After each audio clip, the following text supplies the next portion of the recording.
Okay, my name is Fernando Maldonado. I'm a research scientist with the Saskatchewan Health Data Research Platform. And today we would like to share some exciting updates with you about our growing data repository. However, before we begin, just a few housekeeping items. So all participants will be muted during the presentation, but we ask you that if you have any questions as we go, to please feel free to type them in the chat box at any time. And then we'll have a dedicated Q&A period at the end of the presentation. During that time, you're welcome to either raise your hand and we'll call on you, or you can continue to submit your questions through the chat and we will go through them in order. So for those who are not familiar with the HRDP, but as many of you know, the HRDP Saskatchewan, the Health Data Research Platform, supports research by providing access to high-quality, linkable administrative health data in a secure research environment. With this, we can provide access to high-quality data to researchers and analysts anywhere in Canada. HRDP is the first integrated health data platform that integrating a variety of health data into privacy-protected, secure virtual environment for research access. The HRDP has not put Saskatchewan in alignment with other jurisdictions in Canada.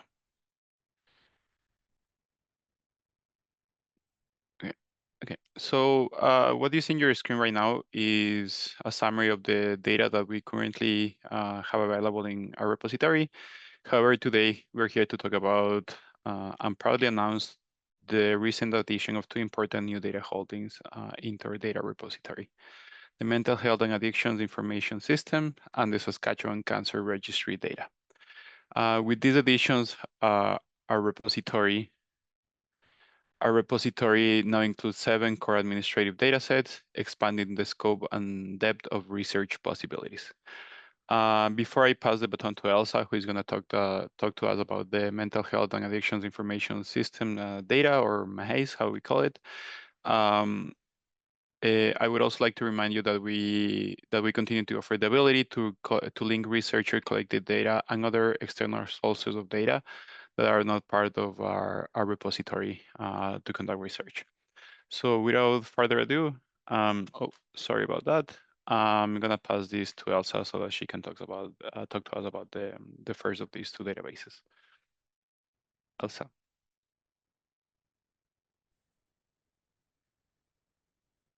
Thank you. Good afternoon, everyone. Today, I would like to give a brief overview of Mental Health and Addiction Information System dataset, which became available in the HRDP as of May 1st. First, I would like to acknowledge that the land on which we gather today is traditional territory of Indigenous people, and I pay my respect to elders past and present.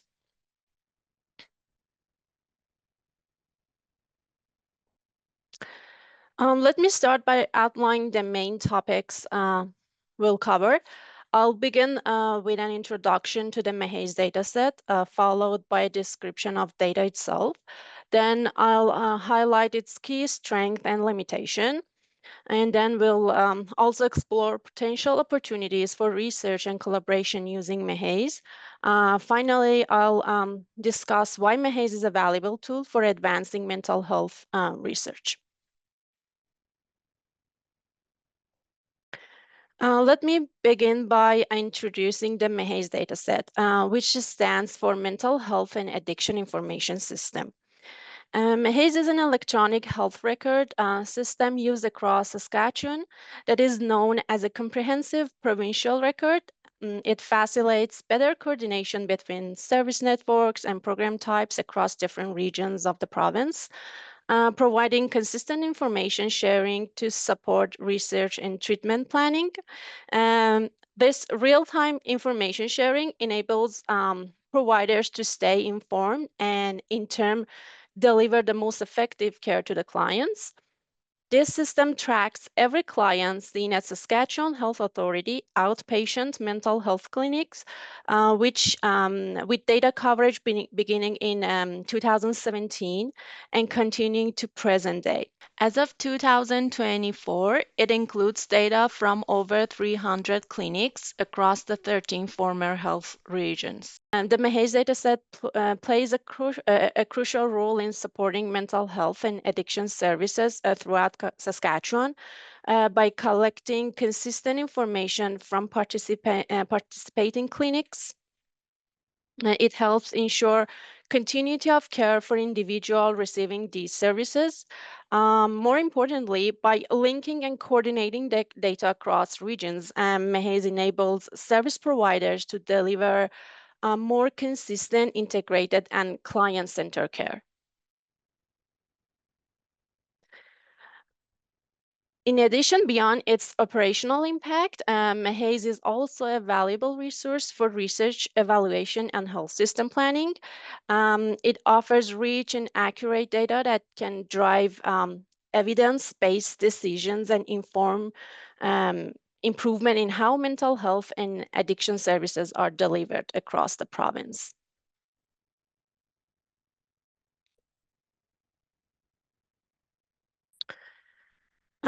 Now I would like to talk about what's actually included in the Mehaze dataset.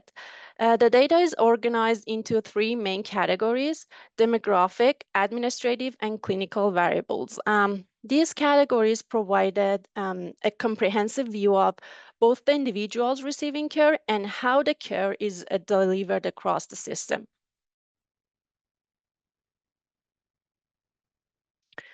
Let's take a closer look at the type of variables included in the Mehaze dataset, starting with the demographic and administrative categories. In the demographic category, we have several key variables: a health service number identifier, which is based on health card numbers that have been de-identified and securely masked to protect privacy; a community mental health identifier used for tracking individuals within the mental health system, and it is collected as one of observation per visit; age, sex, and gender variables to understand population characteristics; living arrangement, which provide insight into household composition and potential support system; living locations such as the postal code of the city or community where the client resides. Um, Now moving to the administrative category, the dataset captures the type of visit, whether it's an initial consultation, a follow-up, or another type of service interaction; the visit location, indicating the specific clinic sites where service were delivered; the timing of the visit, including both the date and time; and these present the core variables within the demographic and administrative categories.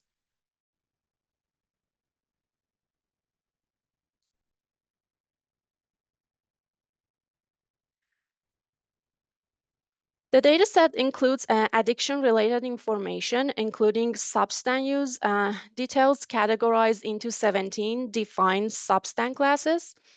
We also have information on when the substance was last used, the duration of use, and any withdrawal symptom experienced by the individual.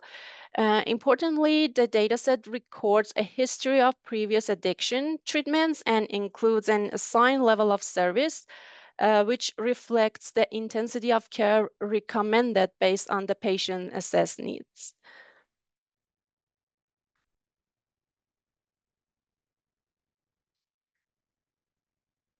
The next section of clinical variables focuses on suicidal behavior and screening data. This includes detailed information such as the suicidal behavior involved an actual action or attempt by the patient, as well as the frequency of these behaviors. The dataset also captures the intent behind the behavior, whether it was accidental, active, ambivalent, or a complete intent to die, and the primary means or use or consider. Additional variables include both the self-perceived and clinically assessed lethality of the behavior, the primary stressor contributing to the crisis, and the primary intervention provided. Lastly, the dataset incorporates suicide risk screening questions, which help assess the individual's level of risk and guide care planning.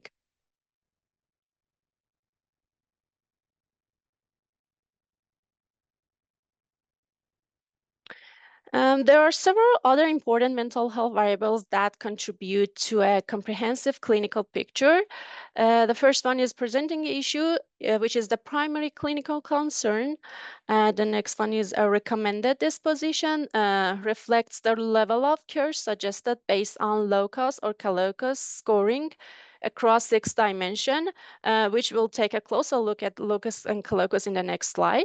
And the next one is reason for variance when the actual level of care differs from the recommended level, often due to system limitations, client factors, or clinical judgment. And the next one is level of urgency, reflects the urgency of clinical response required based on assessed locus or colocus score.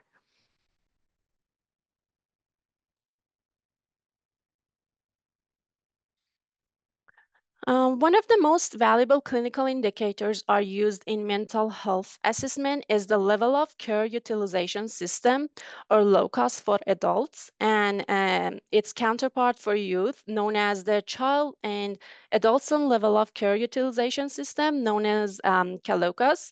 These tools help us determine the intensity and type of services an individual may need, and they play a crucial role in supporting care planning that's tailored to the individual. Both locus and colocus assess 6 core dimensions.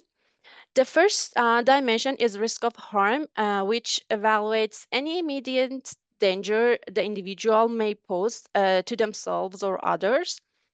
The second is functional status. This looks at how well someone is able to carry out everyday responsibilities and routines. The third dimension is comorbidity. This includes any co-occurring medical, psychiatric, or substance use conditions.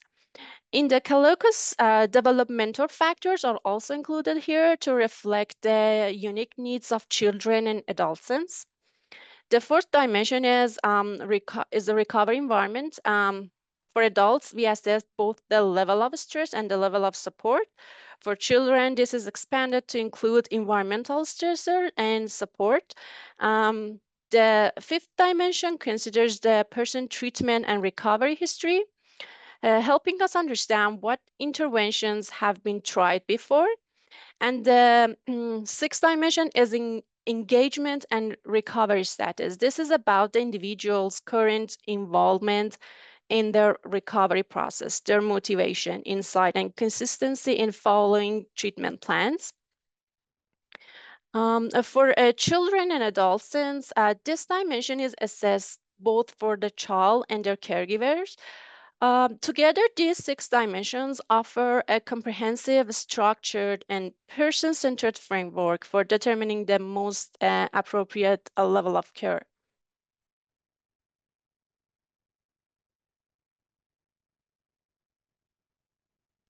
Now moving to the strength of Mehaze. One of its most significant strength is its ability to support longitudinal research. Mehaze enables researchers to follow individuals over time, allowing for the analysis of trends in mental health, changes in service utilization, and the long-term outcomes of various interventions. The dataset represents a diverse population capturing data across age groups, genders, and life stages, from children, adolescents to adults. Another key advantage is its interdisciplinary relevance. Mehaze support research across multiple fields, including public health, psychology, sociology, and social work. And this makes it a valuable resource for both academic researcher and policy analysts. In Canada, Mehaze can be completed by other provincial datasets such as BC's mental health database, Manitoba's mental health information database, and mental health management information system, and the Ontario mental health reporting system. For those pursuing multi-jurisdictional research, the Health Data Research Network Canada HDRN portal is an excellent access point for harmonized data across province.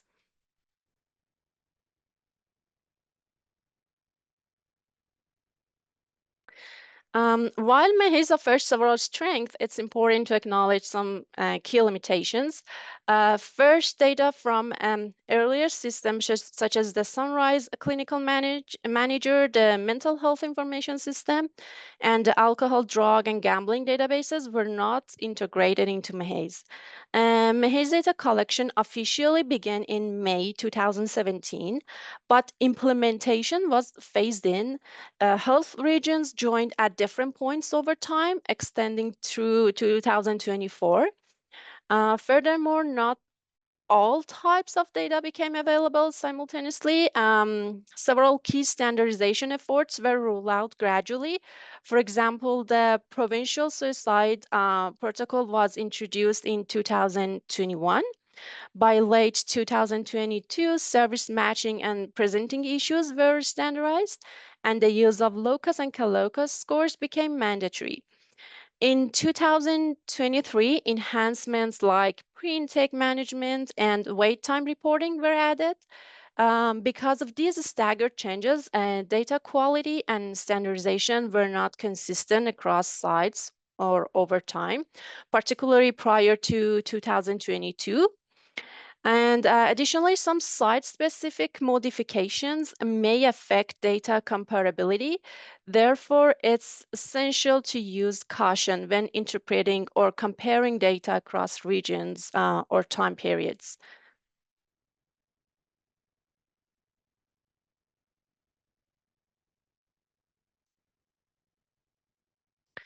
Now let's move to opportunities for research and collaboration with Mehes. One of the key advantages of Mehes is its ability to be integrated with other datasets housed within HRDP, as Fernando mentioned, such as prescription drug plan and other health-related data sources. This integration creates opportunities for more comprehensive research. Additionally, Mehes data can be linked with similar data sets from other provinces. As I mentioned before, BC's mental health database, Manitoba's mental health database, and Ontario's mental health reporting system, or even national databases, enabling cross-jurisdictional comparisons and trend analysis. Mahez also supports the identification of high-risk group for mental health and addiction issues. It allows researchers to analyze patterns of mental health comorbidities among individuals seeking care, as well as to explore the relationship between mental health disorders and the substance use. This helps to identify co-occurrence trends, assess service needs, and ultimately inform more targeted and effective interventions.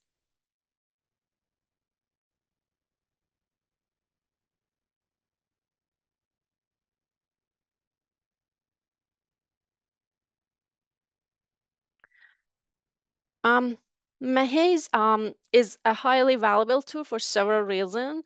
The first one is comprehensive data capture. It provides an essential resource for researchers by collecting a wide range of data on mental health and addiction across Saskatchewan. This allows for in-depth analysis of regional patterns and specific population needs. The next one is supports data linkage. Haze also allows for the linking of data sets, enabling integrated insights that provide a more complete understanding of the province mental health landscape. And the third one is standardized reporting. Through consistent data reporting, Haze contribute to evidence-based research, policy development, and service planning. This ensures decisions and interventions are informed by accurate and reliable data.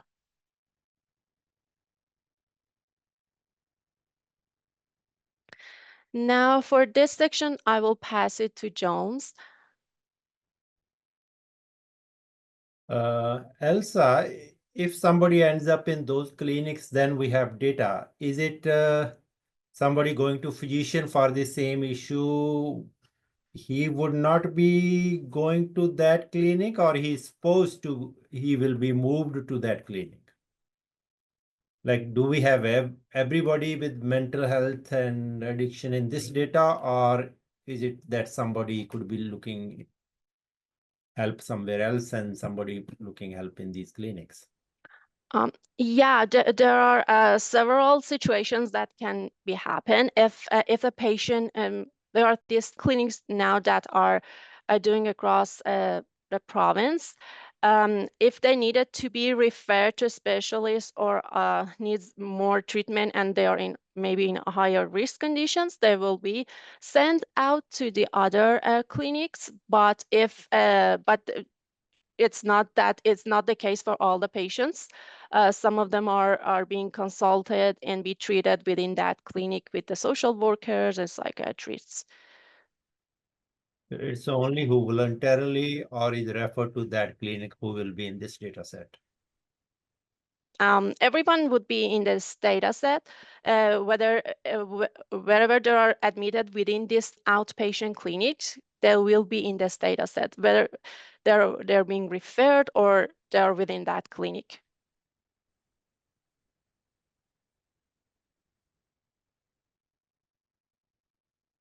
Thank you, Nirma, for the question. We are gonna, sorry, Mamara, I see you have your hand up, and there's a question in the chat. So, as I said at the beginning, we're gonna have a Q&A section at the end. So, if you want to type the question in the chat, or we're gonna, we'll have our own for the Q&A after once John's has been done with his presentation. So, feel free to keep typing your questions in the chat box. We'll circle back to them, and then I guess we can pass this to Johns to talk about the Saskatchewan Cancer Registry dataset. Thanks. Yeah, perfect. Thank you for that. Yes, so my name is Jones, and I'm the new research consultant at the Saskatchewan Cancer Agency, just based out of Harper Landing in Regina. So I'll just be talking to you today about the registry data that is now in HRDP. So I just wanted to, begin things just acknowledging that the land that we're gathering on today is the traditional territory of the First Nations people and the home of the Dakota, Lakota, and the Métis as well. So just a bit of an agenda. I will be talking to you all about the cancer registry and just sort of what data is collected on it and sort of also data uses. And then as well, I'll be talking about the registry data that's available now on HRDP. And then I'll go into some of the limitations about the data that's been included. And then I'll talk a bit about some possible research questions that researchers could ask. And then I'll touch sort of at the end of the presentation, I'll touch on data integration requests and what that sort of looks like. So I just wanted to briefly talk about my role. So like I had mentioned, I'm based out of the Saskatchewan Cancer Agency in Harper Landing in Regina. And my position is sort of functions from within the research support unit or the RSU. And I'm sort of positioned there, but also giving support to hrdpsk. So I'll be giving support by providing consultation on the data requests that involve cancer data. And so my position's a little bit more unique, I think, because I can sort of act as that go-between person that can find out if that data is available. Yeah. So I'll just talk a little bit about the cancer registry itself. So the cancer registry is essentially a database that contains information for every case of cancer or reportable condition that gets diagnosed in Saskatchewan. So that contains information like tumor descriptors, demographics for patients, their treatments and procedures that they go through as well, and also diagnostic workups. And just also an interesting point of information is that as of May 31st this year, the cancer registry had roughly, just go back. It had roughly 345,000 patient records and also had 489,000 case records as well. So there's definitely a lot of information that is held within the registry. So just to talk a little bit about why this information just generally is collected with the cancer registry. So it's collected for multiple purposes, but some of them here I've got include the statistics and reporting. So statistics and reports are sent to the Canadian Cancer Registry and also the North American Association for Central Cancer Registries for the North American statistics. And there's also the purposes of epidemiology and analytics and surveillance. And so that's sort of functions by helping to track incidence and mortality rates, and also sort of measure agency effectiveness and see what sort of things could potentially be improved upon.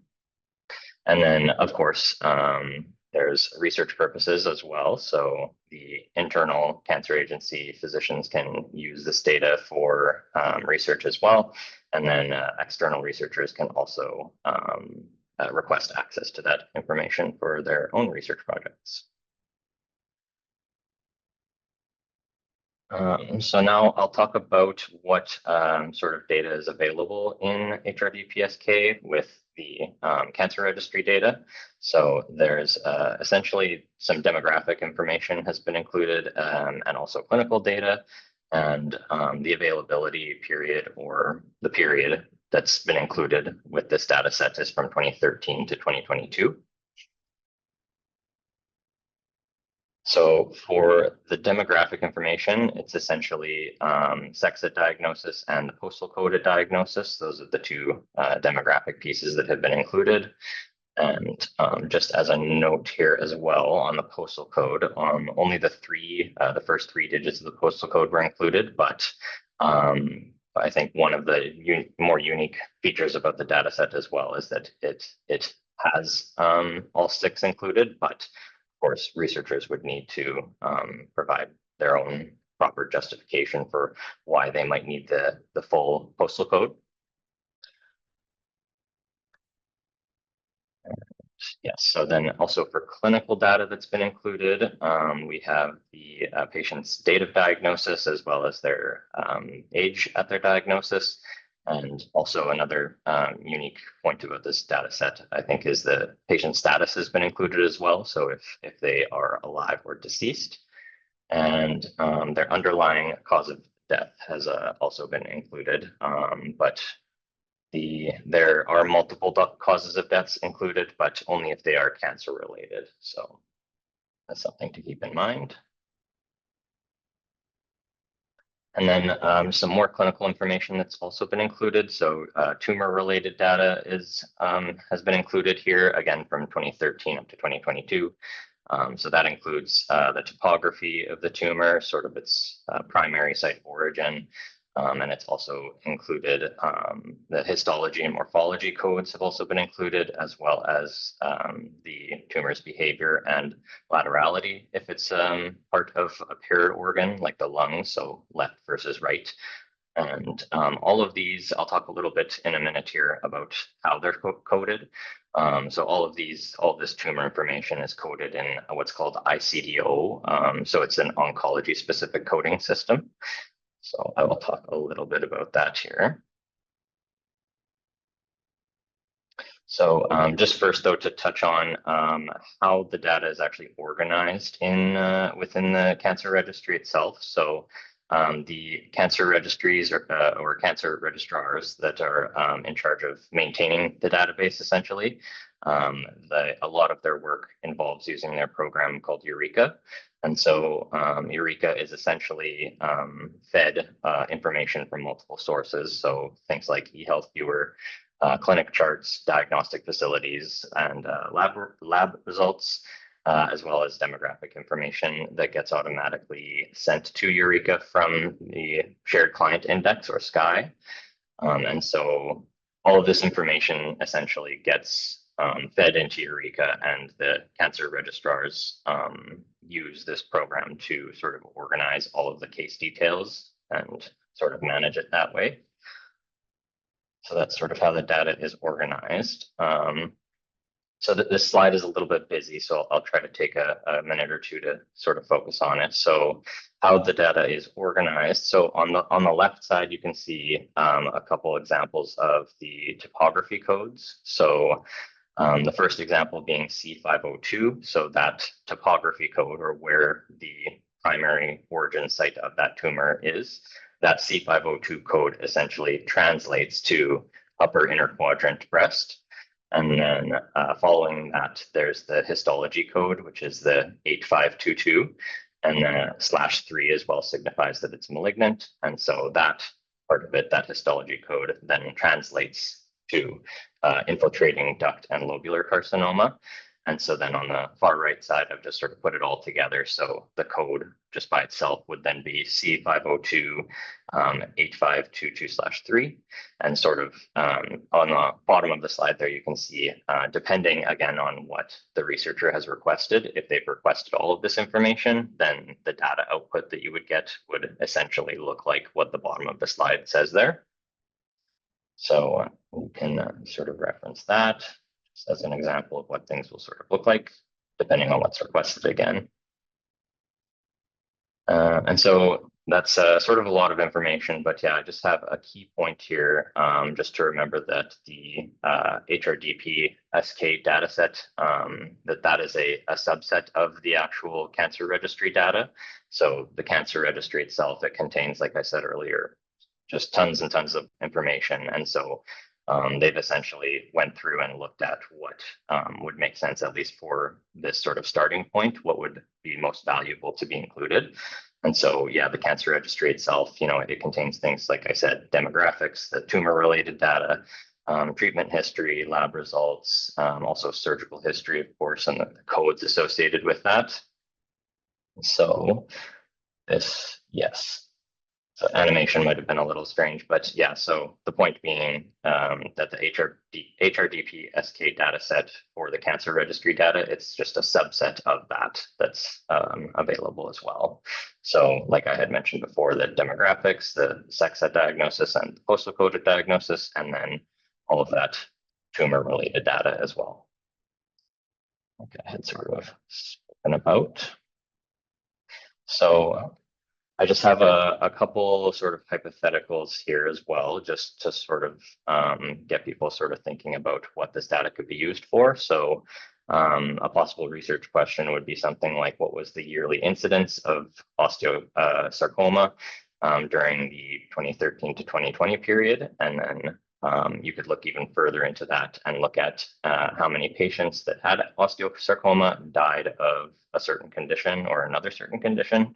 Or you could look at what the demographic groups of these patients are, if you're interested in that. And another example would be looking at something like, what were the most common tumors diagnosed in Saskatchewan in different age groups. So you could sort of look at the demographic grouping of that. And then I think one of the most important, or I think valuable features of having all of these data sets linkable in the way that they are, is you can sort of look at things like healthcare utilization. So as an example, so if somebody wanted to look and see for patients that have been diagnosed with cancer, do they utilize different features of the healthcare system differently? And so, like, do they have more ER visits, or do they have are they discharged from the ER more often? Things like that. So you can sort of link the data sets that way. And as Elsa had also sort of touched on, that's, I think, a really powerful feature of the data sets with HRDP. And so just a couple limitations as well. So as I've sort of been speaking about, only certain data elements have been included. And so other things like the TNM staging data hasn't been included. So at the moment, that's not there. And as well, I mentioned the limited years that are available right now, although there are plans for data to be yearly data sort of integrations to be done each year.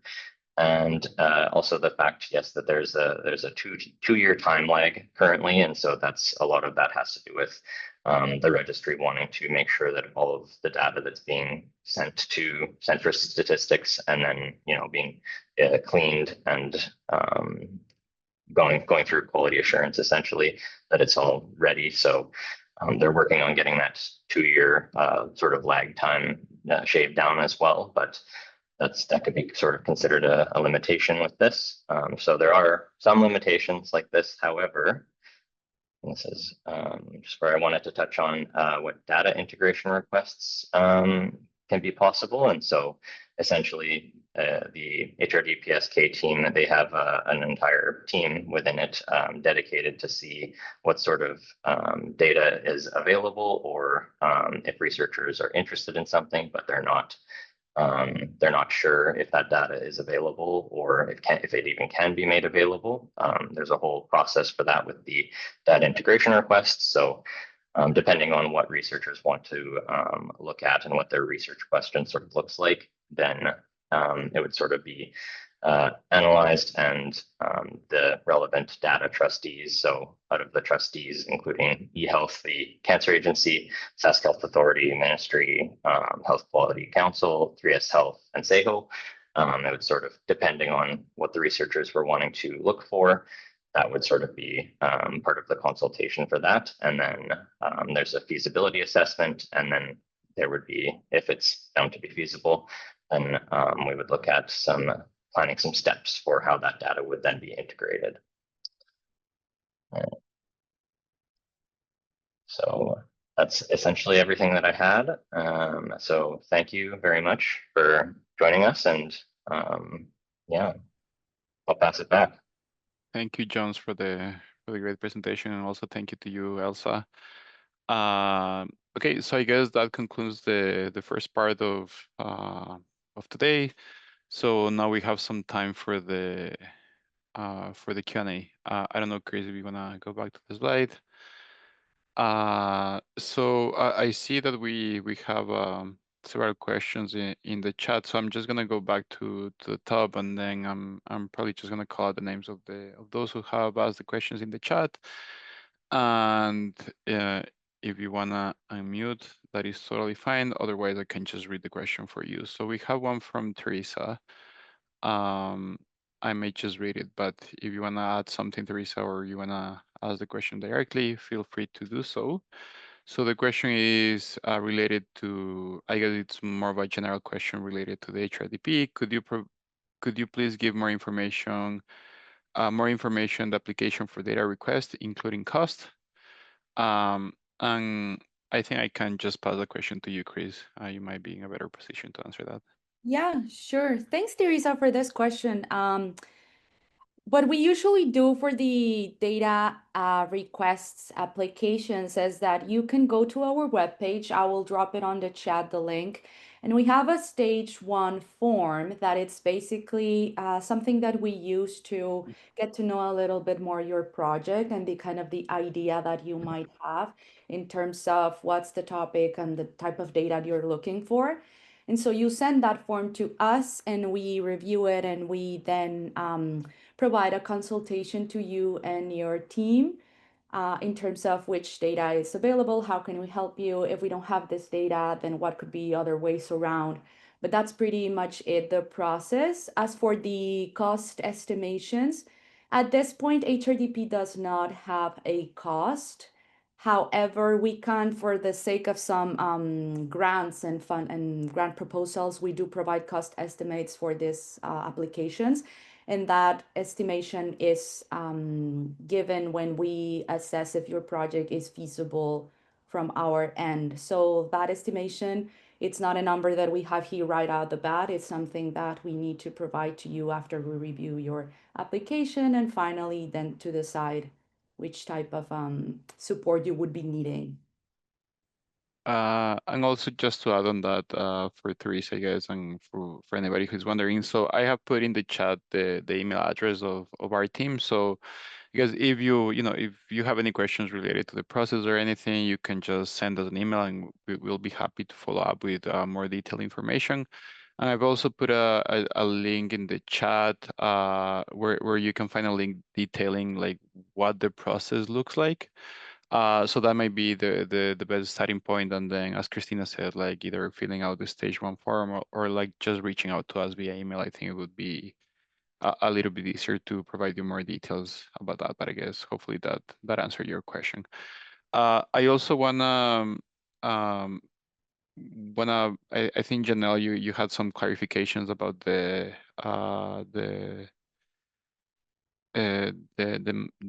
first presentation from Elsa. So I see some comments in the chat. I don't know if you wanna talk to them, or do you just want me to read them? I don't think there are actually questions. Yeah, I can speak to those for Sure. sure. Thank you. Yeah, so the first one was just a couple points of clarity. So the number 13 that comes up in there is not actually referring to 13 clinics. It's referring to 13 different former health regions. So the data set in its entirety is a combination of all of the former regions. So there are only 13 within the SHA. So what that means is all of the SHA outpatient clinics that provide a mental health or an addictions program, they utilize MHACE as their primary source of information. Therefore, the data sets are pretty comprehensive across all of the SHA, those outpatient networks. So I hope that clarifies the where the information is available from. And then the second piece I just wanted to clarify is we did do a bit of a scan of the system recently to look at how many clinics exist across those different networks and former regions, as well as how many records exist. So keeping in mind that was about 4 months ago, so the numbers would have increased since then. But at that time, there was over 300 actual physical clinics within the province that are reporting through MHACE. And then to go a little further, which I didn't include in the chat, there are about 980 service types within those different clinics. So overall, approximately 134,000 unique client records, and then they would be accessing any one of those unique services or multiple across the province. Awesome, Janelle. Thank you so much for the additional information, the clarification on this topic. I'm just gonna move forward with the questions that we have in the chat. I don't think anybody has their hand up, so I'm just gonna. So it's one question from Manim. Does it come at free cost for student researchers? So I guess it would be the same answer that Christina provided before. As of right now, we are not charging anybody for access to the data. However, in the future, there might be a cost associated to that. We're still, polishing out the details of, what that's gonna be, and depending on the type of project and so on. But I guess the only answer for now is that it doesn't cost at the moment. In the future, it might cost, but that's as much as we know. And again, any additional questions about that, feel free to send us an email to the address that you have in the chat. I'll just jump Yeah, go ahead, Chris. a bit extra information. It is free for everyone right now. It's important to mention, though, that if you're student researchers, like for example, if you want to access the platform for your thesis or something related, it's in your student, it's important to mention that in the application, the principal investigator needs to be your supervisor or a professor. It can be a student at this point. So yeah, it's important for you to know that. Perfect, Chris. Thank you so much. We have a question from Mamara. Mamara, would you like to unmute and maybe bring up the question, or would you prefer me to read it aloud?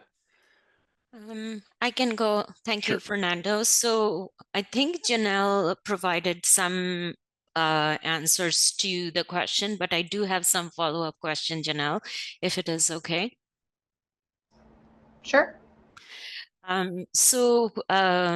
The 300, roughly the 300 clinics across the 13 former regions, are they primary care clinics, or are they just particularly mental health clinics, like, psychiatrists or group of mental health providers who are providing services through that?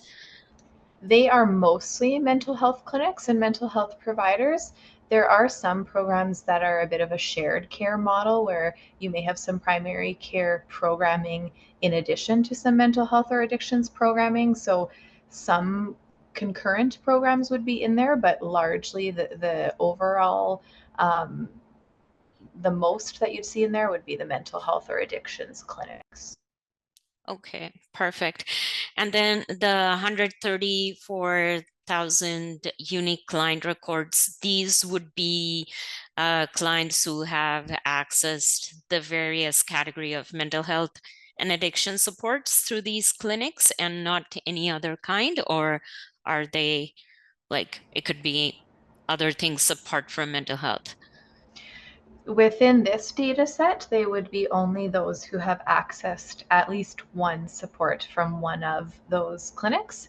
There's another comment a little further down about, does this include hospital or inpatient type facilities as well? So currently this is just the outpatient clinics.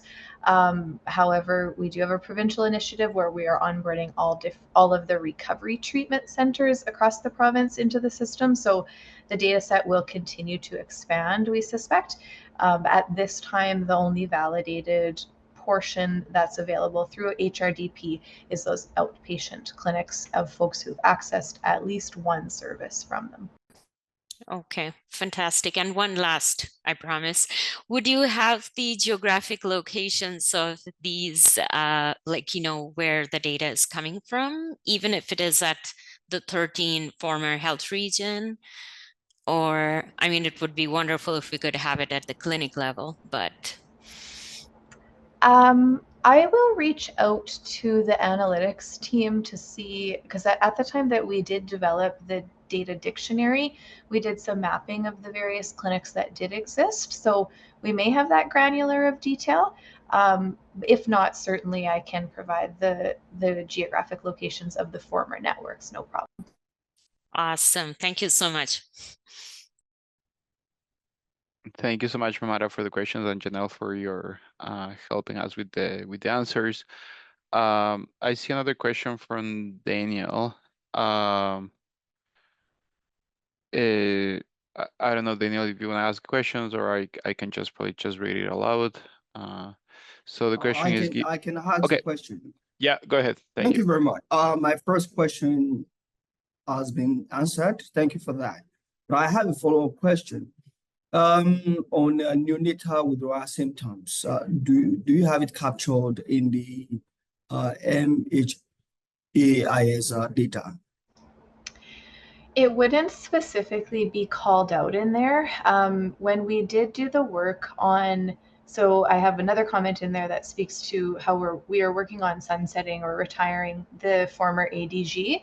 And there was a question in that did speak to whether the patient was pregnant at the time or had recently had a pregnancy.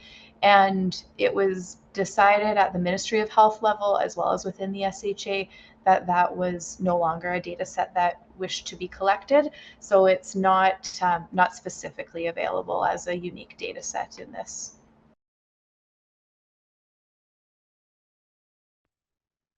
Perfect. Thank you. Thank you so much. I don't see any other questions related to the MHAIS in the chat, but I might be mistaken. I guess before we move on to the other questions related to the, oh, I see one in the chat from Diana about the MHAIS. Would that also include hospital and inpatient type facilities as well? I guess that has been answered by Janelle, so I guess the answer would be no. It would only be these outpatient clinics. Please, Janelle, correct me if I'm mistaken, but I guess that might be the short answer to that question. Yeah, you're correct. Okay, perfect. So do we have anything else related to the MHAIS? I guess not. So I'll just go back to the chat to see any questions related to the cancer data. So I see, Teresa, you have another a question there. So related to cancer, I guess. So is there information regarding environment, genetics, primary or secondary cancer available in your cancer data set? So that might be for you, Jones. Yeah, for sure. So at the moment, no, but definitely, if, like I had sort of touched on with the data integration piece, if there were, yeah, specific details that you were looking to see if they're available, you could definitely put a request in or send an email with some more details, and we could definitely look and see if what you're looking for is available or accessible for sure. Thank you, Jones. And I'm not too sure what you mean by environment, Teresa, but for example, there's data, for example, from Canu. So again, I guess any data that is not available within our registry, if that data is, if that data is available somewhere, we do have a process to be able to bring that data in. Again, best way to go about it is, let us know what project you have in mind and what data that we don't have available you're looking to bring in. We can help you try to track it down and then see how it might be feasible to bring it in, if possible. But I guess, yeah, in general, so I hope the answer that Jones provided is sufficient, but if not, if you have any follow-up questions, just feel free to mute. Another question from Teresa, typically how long can the linkage be completed since the request is approved?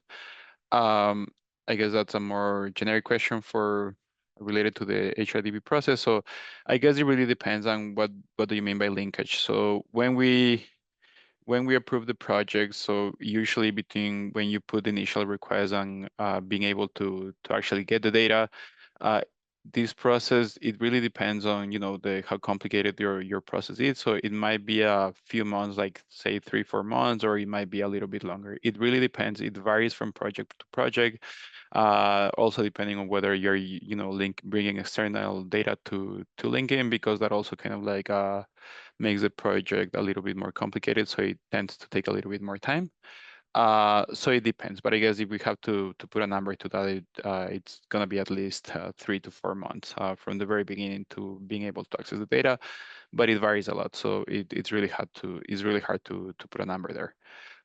There's a question from Chuck. Chuck, do you wanna unmute and ask the question, or do you want me to read it for you?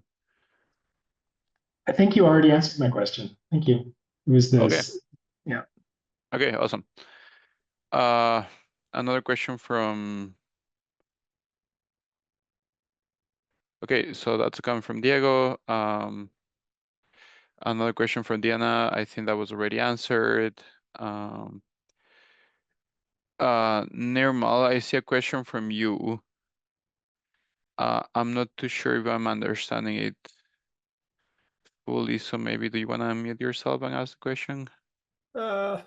It's like outpatients are in this data set. Inpatients goes to some special kind of units or hospital parts, or just like I was wondering, where do the inpatients go?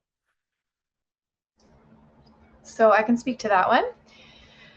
Within MHACE, we are just working on onboarding inpatient units into the system. The record types and the functionality and the data sets that they collect looks a little different. So within the province, there are 9, I believe, acute inpatient psychiatric units. 2 of them are on MHACE and have been since about 2020, and the remaining 7 are under evaluation as to whether, how and when, and what will that look like to onboard. So in the meantime, it's definitely scattered utilization of different EMRs and some paper charts, to be honest. And so in that case, there is some availability of data through the DAD for things like admission rates, discharge, length of stay, primary presentation, those types of details, but not the same data set that exists within MHACE since they're not onboarded just yet. So eventually, we anticipate being able to provide that through this system as well. It's just such a small data set right now, given that they haven't been onboarded. So that's the same. Oh, I just see the comment here about referring to inpatient treatment centers. So acute inpatient psychiatric is the one that I just covered regarding recovery treatment centers, which is what we call, that's the new naming convention for those inpatient addiction treatment centers.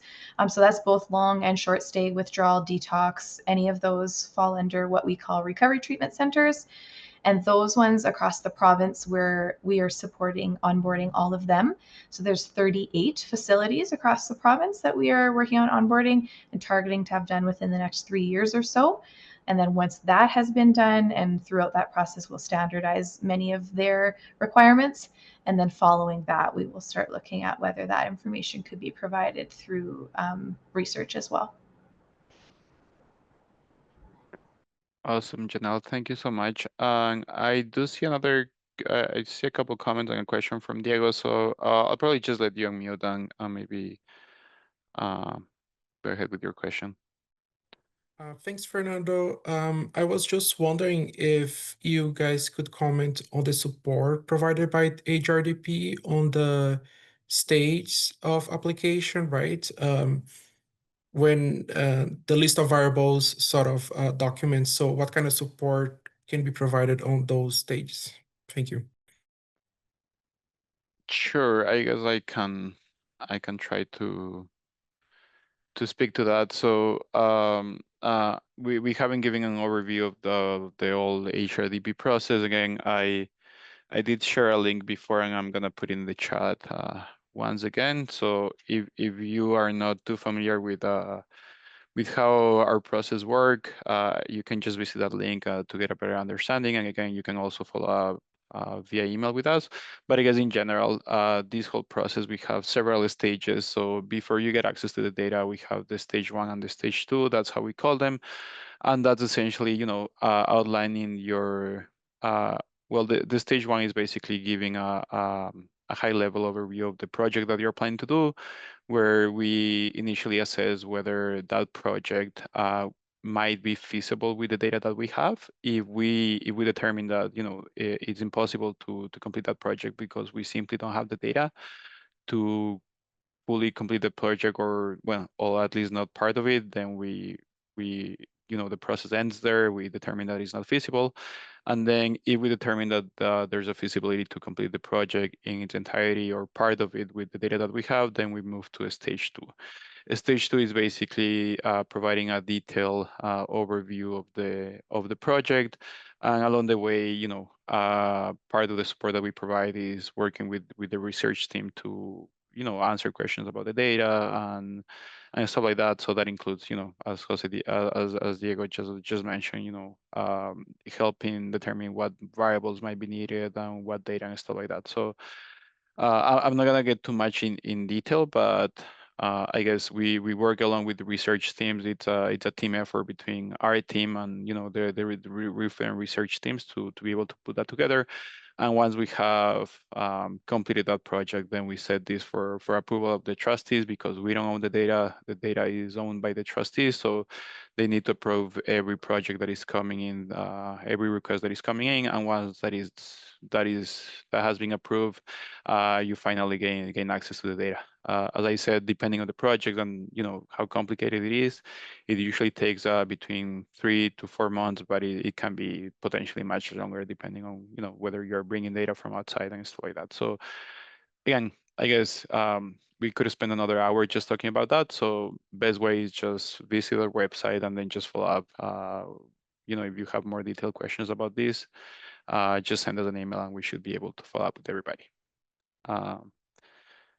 Thank you for the question, though. And if there's nothing else, if there's any other questions, we're just going to give it a few seconds. I don't see anything else coming in the chat.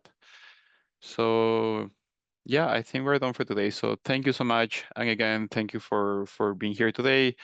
Again, we are available for everybody. Best way to reach us is to the email address Visit our website. We have a contact us section there. So just feel free to send us an email if you have any questions, or if you want to submit an application for access here. The email address is in the chat.